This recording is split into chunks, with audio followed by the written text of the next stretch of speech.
Live from KSAT 12. The 6 o'clock news starts right now. You have one more hour to get to the polls before they close at 7. And once you're in line, you're good to go. Just as long as you show up before 7 o'clock, get in line, you will be able to cast your vote. And here's a quick reminder for what you'll need to bring if you still plan on voting in this Texas primary election. You'll need to have with you a government-issued photo ID. That could include all of these things here: a Texas driver's license, election identification certificate, even a personal ID card or handgun license.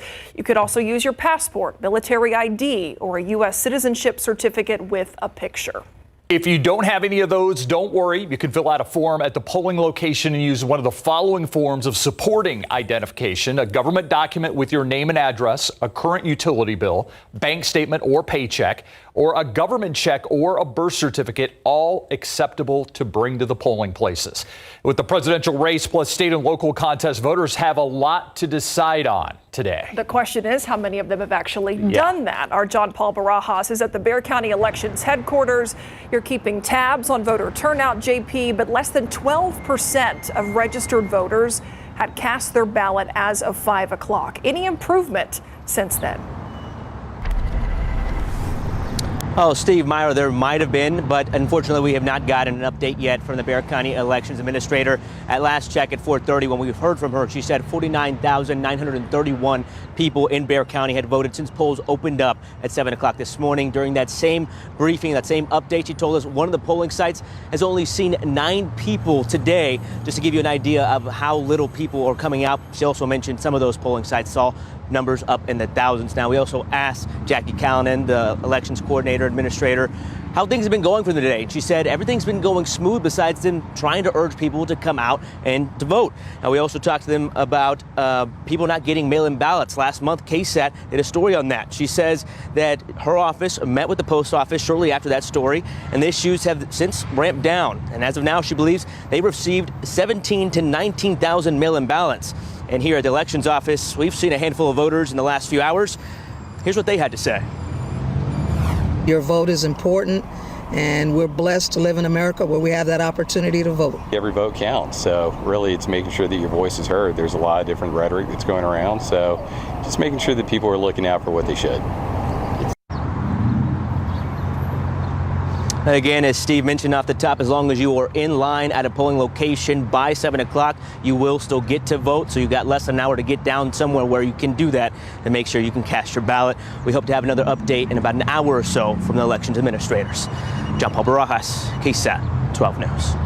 Still time to vote. Thank you, John Paul. Let's now shift gears to 2 different races we want to focus on here during the news at 6. One of the big ones, our Daniela Ibarra is covering. She is on the northwest side, where Republican representative for Texas, Tony Gonzalez, is trying to win a 3rd term in Washington, D.C. Lee Waldman in Uvalde, where former Mayor Don McLaughlin is vying for a role in the Texas House of Representatives. Let's start with Daniela first.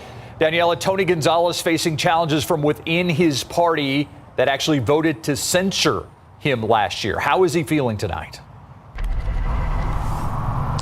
Yeah, well, we haven't gotten a chance to talk with Tony Gonzalez yet, but one of his opponents is Julie Clark.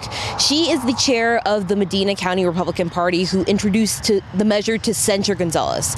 The congressman was censured about a year ago this time over votes he took splitting with the Republican Party. That includes supporting a bill defending same-sex marriage protections and a bipartisan gun bill.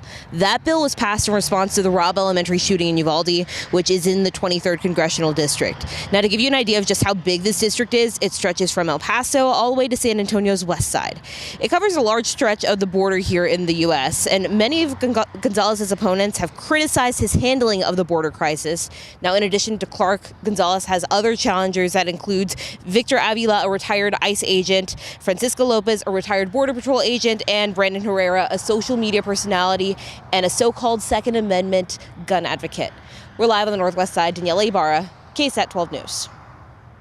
All right, Daniela, thank you. Let's shift our attention now to Uvalde. We're monitoring several races there. Our Lee Waldman joins us now to talk about the former Uvalde mayor, Don McLaughlin, and his race to represent Uvalde in the state house. Lee, you've spent countless days in Uvalde now since the Robb Elementary School tragedy.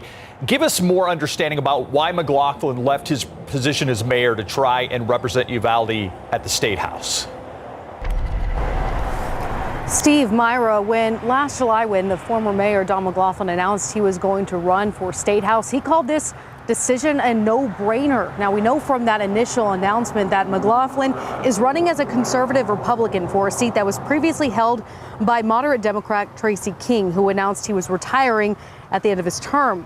McLaughlin says he is running for the District 880 seat because, quote, out-of-touch members of the establishment class have been ignoring the concerns of everyday Texans, unquote.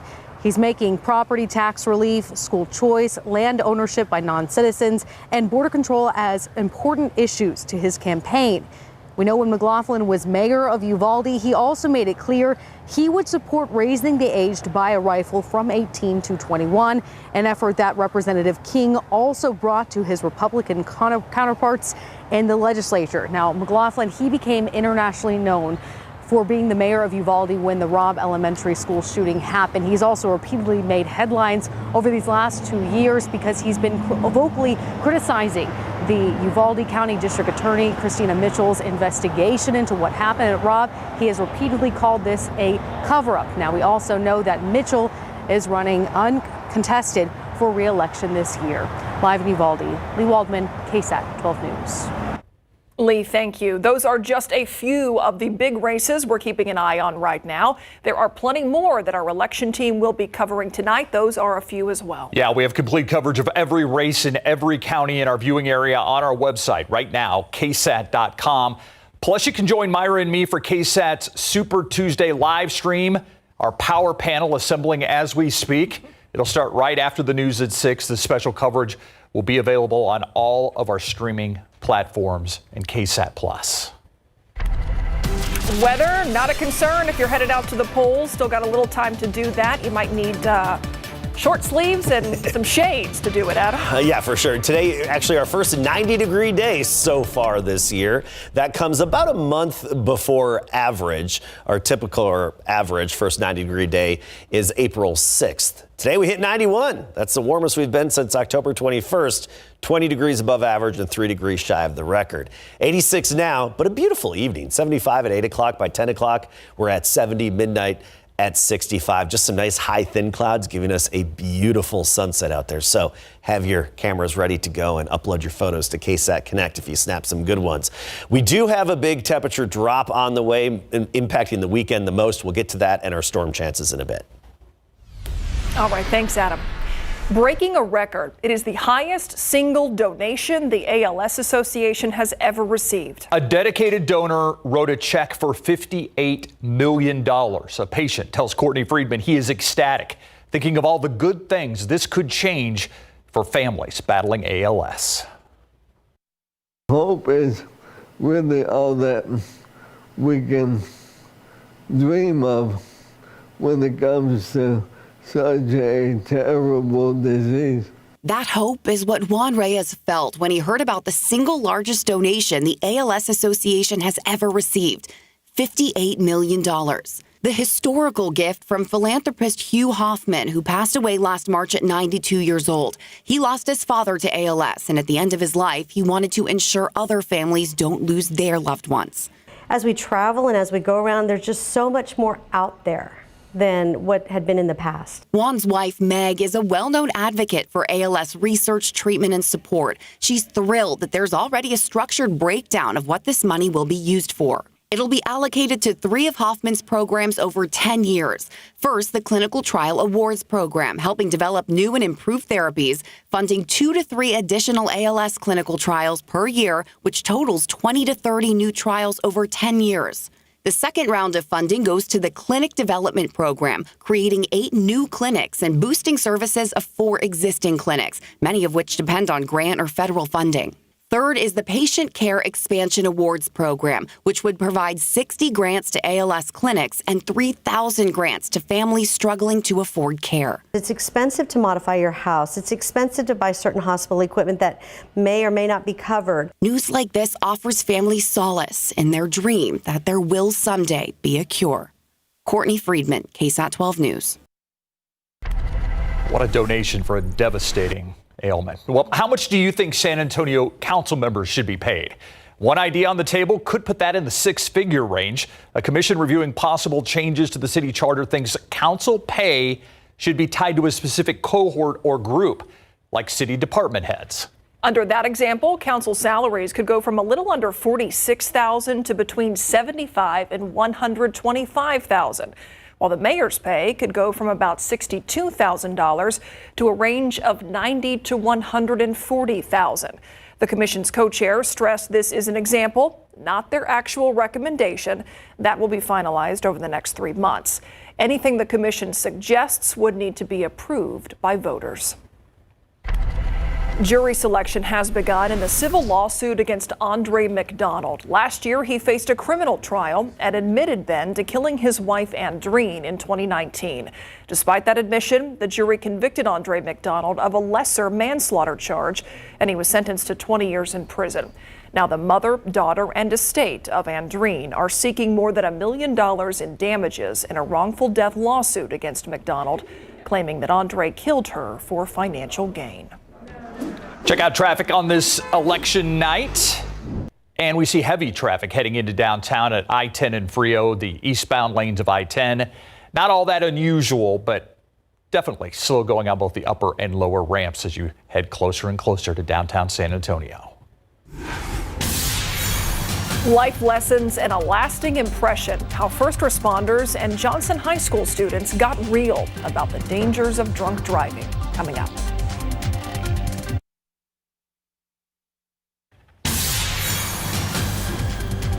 Quite the stat. Every day for the last 23 years in Texas, someone has died in a crash on Texas roads. That stat from TxDOT, and one they're hoping to change. Drinking and driving is a big part of deadly crashes, and Northeast ISD is working with the group Shattered Dreams to show students the risk.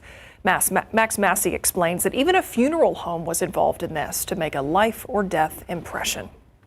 A crash, a response, even a helicopter. Keep my fellow classmates and my fellow students safe, and that they really become aware of the dangers of what is actually going on here and like the consequences of their actions. Carter Lewis is one of the students who helped NEISD plan today's demonstration. A day months in the making, all for the purpose of saving lives, showing the true impact of drinking and driving. It happens in Bexar County, and yes, a lot of adults and teenagers do this, and if we can save anyone, one family, one kid, that's what we're hoping for. And the demonstration, as traumatic as it may be, is purposely chosen for this time of the year. We're getting ready to go to spring break, prom season, senior activities, and then graduation, and then going to college. And so it's kind of a reminder for our seniors and juniors as they go through this time of their life to make smart decisions. Today illustrated the crash, the victims, and the ramifications, where the driver will be arrested and taken in a police car to get booked on a charge of vehicular manslaughter. If it helps one child, then we're excited that we spent all these hours doing it. Mandy Howland has 4 children, and through the years, she has seen firsthand the effect of this repeated demonstration. By seeing my own children in college making better choices, and their friends making better choices and just watching out for each other. As for the students, the hope is they walk away understanding the message. Just never get into a car, never get behind the wheel, especially if you had alcohol. And there's always people you can call, and there's always opportunities to get home safe. Max Massey, KSAT 12 News. An important message. Nearly 1.1 million acres have been torched in what's been confirmed as the largest fire in Texas history. After days of no change, fire crews in the Panhandle getting a better grip on the Smokehouse Creek fire. The Texas A&M Fire Service says that fire is 37% contained right now. Yeah, they could use a bit of good news. That's more than double the containment from Saturday, Sunday, and yesterday. Governor Greg Abbott was in the Panhandle today to take a look at the damage, and he said the region is staying strong despite the massive damage nearly everyone there is now forced to deal with. Whenever there is some tragedy like this that arises, you see Texans pulling together. You see neighbor helping neighbor, county helping county. This entire region pulls together. All right, Adam Caskey's been keeping an eye on just what you can see from space in terms of those burn scars. Adam, I know you've showed us, and the weather conditions could really change to help them out. Hopefully. They've improved quite a bit. The conditions they've gotten cooler, and the relative humidity's gone up, and winds haven't been as gusty as days past. And I'm going to have a more comprehensive update on those fires coming up at 6:45. I want to get to our headlines around here for now. No more 90s this week. We hit 90 today, actually 91. No more for the rest of the week. And we will be the coolest this weekend. Big temperature drop. Storm chance as we transition to that cooler weather will come Thursday night into early Friday morning. Here's a look at our temperature trend. Afternoon highs, mid-80s tomorrow, upper 70s Thursday and Friday. Then the bottom falls out a bit this weekend. Despite sunshine, we're only going to make it to 67 for the high temperature both Saturday and Sunday, and then really not warm up a whole lot even into the early part of next week. So a bit of a reversal here in our temperature trend. And notice we'll be running below average, the average high 71. Off to the north, cooler temperatures. I mentioned Amarillo, cool today, 59 right now. Lubbock at 66.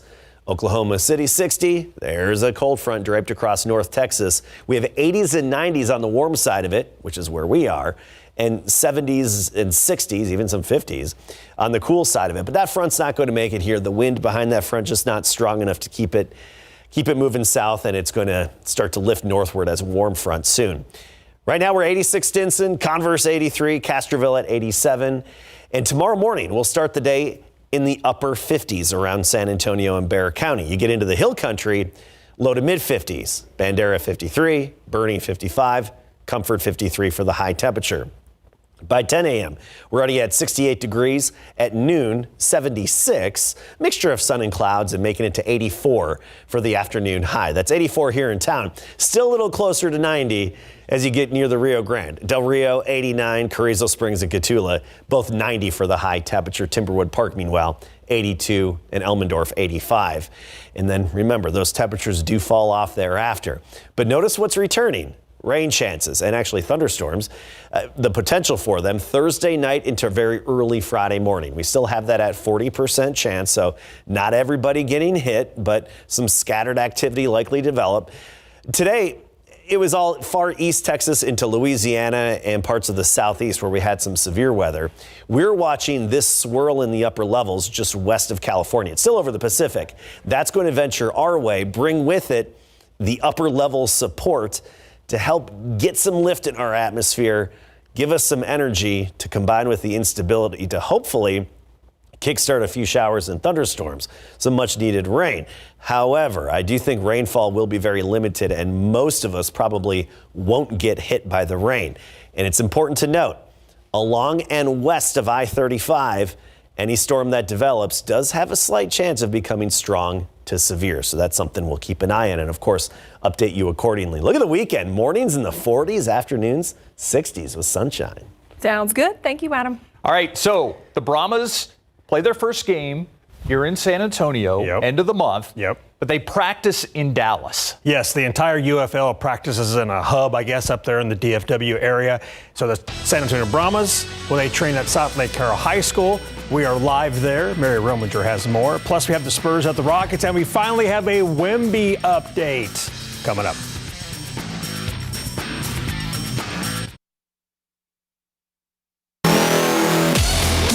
Winners of two in a row, the San Antonio Spurs will play at the Houston Rockets tonight. And just after 6 p.m., Victor Wembanyama was upgraded to available after being listed as questionable with left shoulder soreness. He banged into Pacers center Miles Turner Sunday night late in the fourth quarter, but he played on to finish with 31 points and 12 boards. So the Spurs beat the Pacers, who are number 8 in the East, 117-105. 3 days before that, they beat the Thunder 132-118. And OKC is battling for best in the West. Talk about two huge wins for the Silver and Black.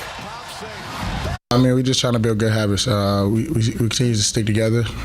We lose them together, win them together, and you learn important things when you lose a lot of close games. And we're starting to piece it together, but this is just the beginning. I feel like we just got to keep going, keep listening to our coaches, keep watching film, and keep correcting the things that we can control going forward. Spurs and Rockets will play ball tonight at 7. We'll have highlights on the Night Beat.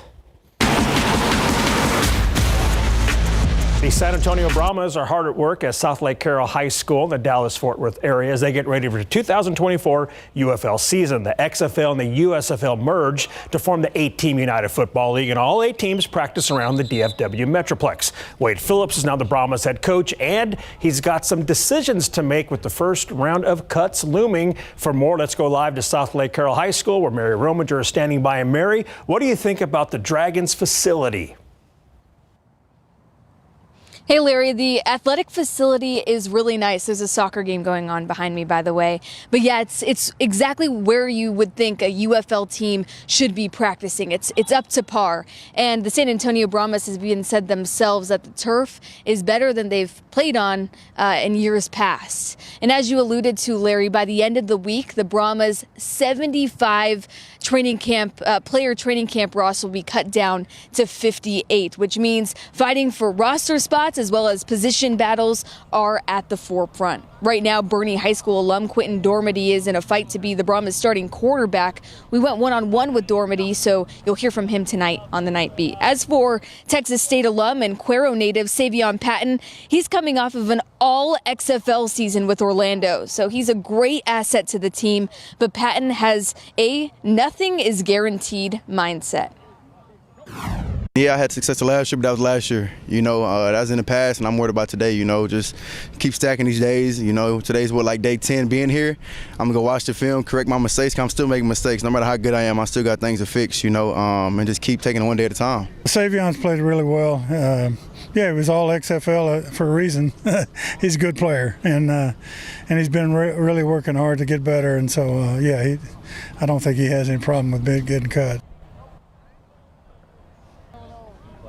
Wow, a lot of praise there from head coach Wade Phillips. Phillips was also complimentary of former UTSA defensive back Corey Mayfield Jr. The DB position is stacked for the Brahmas, but Mayfield Jr.'s versatility should pay off. We've got a lot of good corners, and he can play corner and safety. That's our nickel, and so that really helps his chances too. But both those young men are really great young men too. I can't say enough great things about them. Now, this week is, again, the first set of cuts from 75 to 58. Then 2 weeks after that, the roster will be cut from 58 to 50. And so far, Larry, the South Texas guys are looking good. All right. Thank you, Mary. We look forward to hearing from Dormady tonight on the Night Beat. Guys. Exciting times. Yep. Thank you, Larry. All right, coming up next, an election night preview with our power panel. They're in studio next. All right, we have less than 30 minutes before the polls close on this Super Tuesday in San Antonio, and we are very pleased to continue our election night live stream tonight. And as you may or may not know, we put together a power panel of people that we can rely on for their opinions and their takes on what is happening. They're going to join us for the live stream on all the KSAT streaming platforms coming up tonight at 7 o'clock, but we're going to preview that right now here during this 6 o'clock newscast. So let's get to the introductions. We have DeMonte Alexander, local political consultant. You've worked with city and county campaigns. You really have a pulse on what's going on locally. So does everybody else here. Molly Cox, former CEO of SA 2020, consultant as well. And we also have Kevin Wolf, former Bexar County Commissioner and City Councilman. Thank you all so much for being a part of this. There are big races to watch tonight. DeMonte, I want to start with you. What is you're on the end. You got the short straw. I'm sorry. What is the thing that you're keeping the biggest eye out for tonight? Well, I think the biggest thing we all should keep an eye out on is turnout. We've always had a very dismal turnout, especially in primaries, and it's a little tough. So on the voter registration part and on the getting people out the vote part, I think that's what we all should focus on. But I would say one of the two races that I'm watching are Christian Carranza at 118, first woman of color to be on that as a Democrat for quite a while, and also the 121 race with Steve Allison in La Hood. Yeah, that's a big one. I can't believe we're trying to protect moderate Republicans in Bexar County. It's crazy. I don't know if they even exist anymore. No. I mean, but it is interesting. I mean, it is interesting. A guy who votes with Greg Abbott every step of the way, except for school vouchers, and he becomes a target tonight. So that will be an interesting one to watch. All right, Molly, I want to know the race you're watching. Yeah, I mean, you're watching. I think that's part of the thing that we're watching tonight is how far does Greg Abbott sort of slate take him, right? You've got sort of pro-voucher, Greg Abbott moving